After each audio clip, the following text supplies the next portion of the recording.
আগরতলা পৌর পরিষদের তৃতীয় বর্ষপূর্তিকে পাশে রেখে 40 নং ওয়ার্ড এবছরে বাণী বন্দনায় সামিল হবে। এবছর প্রতিমার উচ্চতা 40 ফুট হবে এবং প্রতিমা তৈরি করবেন কুমারটুলি শিল্পীরা। উদ্যোক্তা কমিটির পক্ষ থেকে জানানো হয় যে 40 নং ওয়ার্ডের বাণী বন্দনায় যে অনুষ্ঠানগুলি হবে তার মধ্যে রয়েছে 70 বছর বয়স্ক মহিলাদের সংবর্ধনা, পুতুল নাচ, মূকাভিনয়, যেমন খুশি তেমন সাজক প্রতিযোগিতা, বাউল গানের আসর, যাত্রাভিনয়, স্থানীয় শিল্পীদের দ্বারা অর্কেস্ট্রা ইত্যাদি। বাণী বন্দনা এবং বিভিন্ন সাংস্কৃতিক অনুষ্ঠানে যোগ দিতে রাজ্যবাসীর কাছে পূজা কমিটির পক্ষ থেকে অনুরোধ জানানো হয়। প্রথমে তো নমস্কার সবাইকে। তো আমাদের পূজা কমিটির তরফ থেকে সবাইকে সাধারণ আমন্ত্রণ কাছে সবাই পুজোতে আসে, মাকে দর্শন করতে সবাই যেতে আসে। তো আর যেটা বলছিলেন, আমাদের এই পুজো থাকছে 9 দিনের জন্য।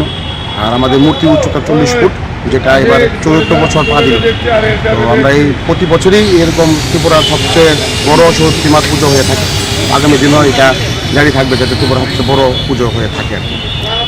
কার উদ্যোগে হচ্ছে এটা অ্যাকচুয়ালি আমাদের এএনসি ওয়ার্ড 40 নম্বর ওয়ার্ডের পক্ষ থেকে পুজোটা করা হচ্ছে। আমাদের পৌরপৌর সম্পাদক চৌধুরী আর আমাদের এক্স কাউন্সিলর জয়ন্ত চৌধুরী মহোদয়, আর উনি এই পূজা কমিটির চেয়ারম্যানও, ওনার তত্ত্বাবধানেই আমরা এই পুজোটা করে থাকি। বিশেষত্ব কি কিছু রয়েছে এবছর? বিশেষত্ব বলতে দেখুন, আমাদের এখানে সাংস্কৃতিক সব কথা বলতে কি, আমাদের পুজোটার নিয়ে 9 দিন ব্যাপী মেলা থাকছে। সেখানে সাংস্কৃতিক সন্ধ্যা, মূকাভিনয়, ছোটো কচি কাঁচা বাচ্চাদের থেকে শুরু করে একদম বয়োজ্যেষ্ঠ পর্যন্ত আমাদের মেলা থাকছে। আর গত 26 তারিখ আমাদের এখানে মেগা বর্ষা একক প্রতিযোগিতা হয়েছিল।